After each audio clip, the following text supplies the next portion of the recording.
we'll move on to the next topic as our offseason training camp updates continue. Because one person who's not sad is Deebo Samuel. The brother finally got his money from the 49ers. 3 years, what was it? $77.5 million.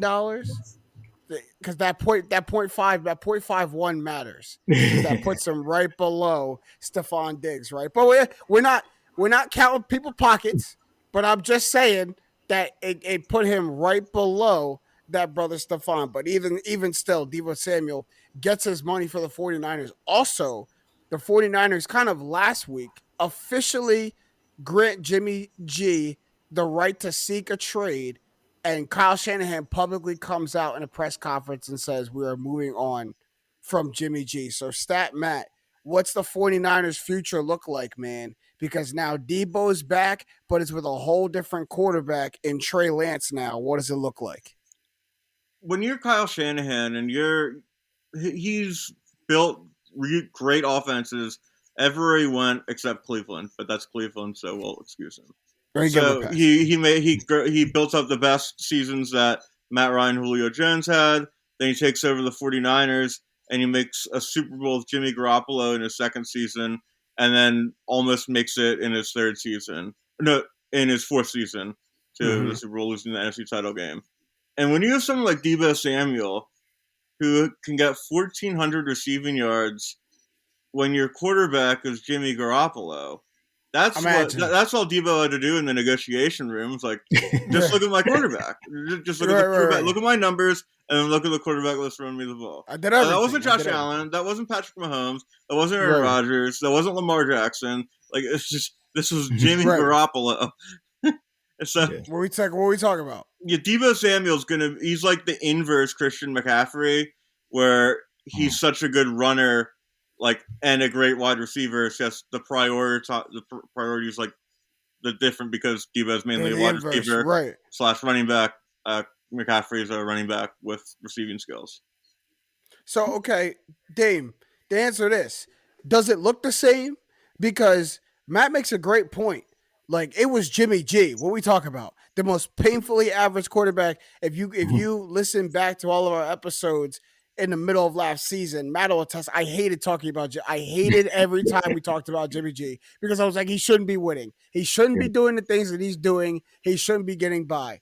So the fact that it is different now, like Trey Lance is dynamic. Trey Lance can actually get the ball down the field, get himself out of danger, can make creative plays. Does that add to the creativity that they had with Deebo Samuel, or does that make them ask him to be more of a traditional wide receiver because we have a quarterback that you don't have to relieve so much? Well, they do have some rushing yard incentives in his contract. So I'm guessing that he's still going to be used in that way. Maybe they'll be able to be creative with it. You might even see like some old school option type plays when you got somebody like a Trey Lance and maybe you have Deebo Samuel come around on the end around. They do like an option where he can pitch it or keep it. I can see them being very creative in the run game and adding things like that because they have an athletic quarterback now. But also when bringing in Trey Lance, you got all the upside, but you also have the downside, right? So with Jimmy G, he's painfully average. Trey Lance is going to be painfully up and down. Like, because this is his first year being a starter, he's going to have those great moments where, in those great games where you're like, oh, okay, I can see why they traded so much to get this guy and why he's so hyped, coming out of college. But he's also going to have those moments where you're like, oh, this is his fourth game as a starter. I see why he's having these moments. So I think for Deebo Samuel in those moments, you're going to have him as the runner and also be the best guy for Trey Lance to go to in those moments when he's feeling panicked and he knows, okay, I got to go to this guy. He could be my blanket for me when I'm in danger. And that's why he's getting paid so much, to be that branch for Trey Lance to get from being the young guy to being what hopefully he becomes as far as being a great quarterback. I think Deebo Samuel is going to be the guy to help him get there. Yeah, I mean, you look at the 49ers offense, there's like, oh, the pieces that went to the Super Bowl are still there. The George Kittles are still there. The Deebo Samuels are still there. Like we got, this offense that can still carry a whole bunch of weight. And I go back and forth on whether I think that Deebo Samuel is going to be used, not in the same way, but the same magnitude. Like, are they really going to want him to be in the backfield one play, then split out to the X the next play, knowing that my QB's a rookie or a first year starter. You know what I mean? A guy in Jimmy Garoppolo who's been around the league a little bit, is seen as a veteran, was in Foxborough, so already knows how to handle a complex offense. Like he's someone that maybe doesn't get flustered by all that. But as a guy in Trey Lance, if I want my safety blanket, I don't want my safety blanket to change every play. I don't want to know that he's out there on the X and then now he's next play, he's behind me in the backfield and he's not my safety blanket anymore. And that may be just me being nitpicky, being a little bit of devil's advocate. But I just there's I have to see this offense continue the way it was last year to have complete confidence in it. And we do have a little bit of a sample size, right? You know what I mean?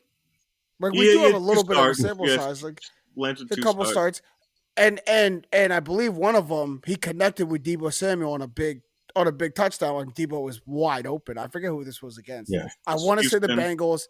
It was Houston. Okay, but there's game tape success there, so maybe that's obviously they see stuff that I don't see, but. I mean, am I wrong for that? Like, I gotta see the offense kind of move in that same sense with Trey Lance. I'm not sure it does. Yeah, no, I don't think you're wrong to have that hesitation because he's a first year starter. We only saw so much. Like you said, it's a small sample size we saw last year, which in that small sample size, we saw some ups like that pass you mentioned. We also saw some downs. We saw him sit in the pocket too long, not be able to go through the progressions of his, to play fast enough. And maybe in the off season and right now he's improving that, and you'll see what you're looking for in those first few weeks. But because the talent around him is so great, they'll also be able to make up for those times when he's having those downs as well, because they're so creative offensively and their defense still be good. So I think it's going to be very, very interesting as far as the way they use Deebo. But I think they still have to be dynamic with his usage, because if you put him in one spot, you're really kind of helping the defensive coordinator out. Defensive coordinator's up at night worrying about the different ways you're going to use Deebo Samuel. If you put him just at the X, now defensive coordinator's like, okay, I got one less thing to worry about now when it comes to preparing for these teams. So I think that you still have to use him in a dynamic way, but you may have to dial it back just a little bit, especially those first few weeks, just to make sure Trey Lance has a hold of the offense. I think a lot of little 5-yard ins to Kittle to begin the season, because young quarterbacks love tight end safety valves. That's true.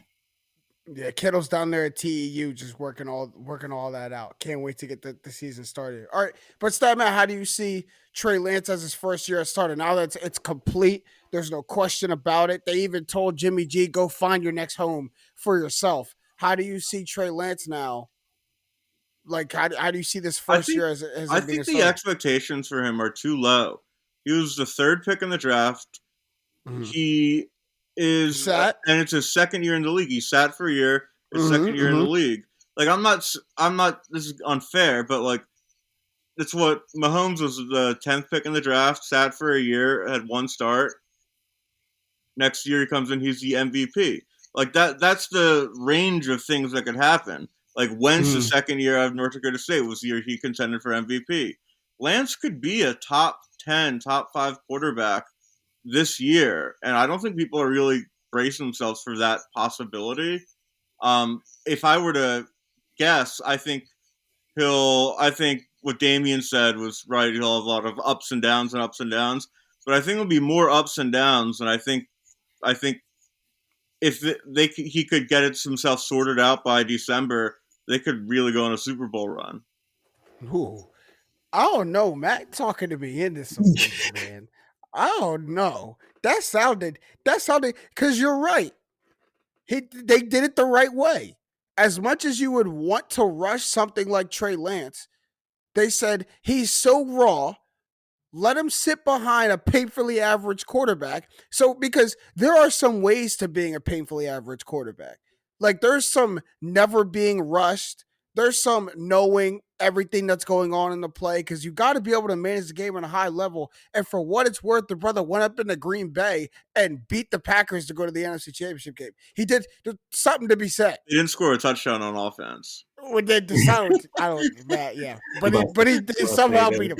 But that's the game right there. Whenever a special teams coach wants to say that special teams matters, they should play that game. Like That's this is game. why special teams matters. But it's also the game management by Jimmy. He ain't win the game, but he ain't lose it. That's true. He could have looked one mistake, loses that game. He ain't make it. So very true. So I say all that to say, like, the Niners did that. They sat their guy for a year, a guy with super, like, a super high ceiling and super potential, and now you pair him with Matt, and you said this earlier too, maybe the best offensive mind in the NFL, responsible for MVP seasons, responsible for peak seasons, with the most creative offensive weapon maybe we got in the league right now. Yeah. Well, okay, you took a little too.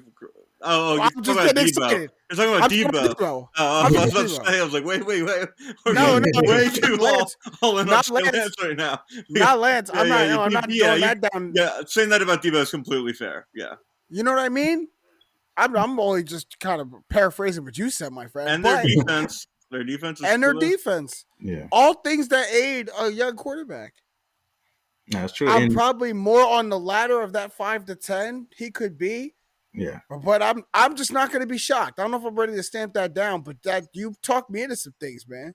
No, Matt makes some great points. And if Trey Lance turns into a top 15 quarterback this year, if he's a top 15 quarterback this year with that team, they could make a serious run. And everybody's like, oh my God, San Francisco's right back here, contending for a Super Bowl again. So if he's anywhere near his potential this year, this team is right back in it. I mean, we're not looking at a different roster. Yeah. We're looking at the same team who everyone is going to say just on paper upgraded at quarterback, correct? I would say they upgraded at quarterback. I'm sure you would say they didn't downgrade. Yeah. Like, it may not go up, but it don't go down. So, I don't know. Snap Matt don't talk me into things often. He talked me into something just now. He did. I wasn't out on the Niners, and I wasn't out on Trey Lance, but I wasn't sold. I didn't see a lot. I saw enough to tell me he's not going to be a bad quarterback. He's going to be able to handle himself out here. But I didn't see anything that everyone was seeing where this all-world talent was coming from. I really like him coming out of college, so I'm a little biased. So. But the college thing is what I hold a lot against him. Because the way he played, I think. Just when someone like I got 17 games.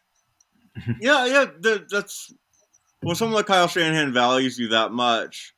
It's just like sometimes, like, I just watched a video about a pitcher who learned how to pitch. Who was in college? He was a shortstop. They ran out of pitchers. Boom! They needed him to be the pitcher. He was the best pitcher on the team, and they knew that immediately. And then he became a long-term MLB player. Like sometimes when you find out, and you know. When you find out, you know. You tied a bow on it nicely, but the analogy was reached. But you tied a bow on the concept nicely. I got what you're saying.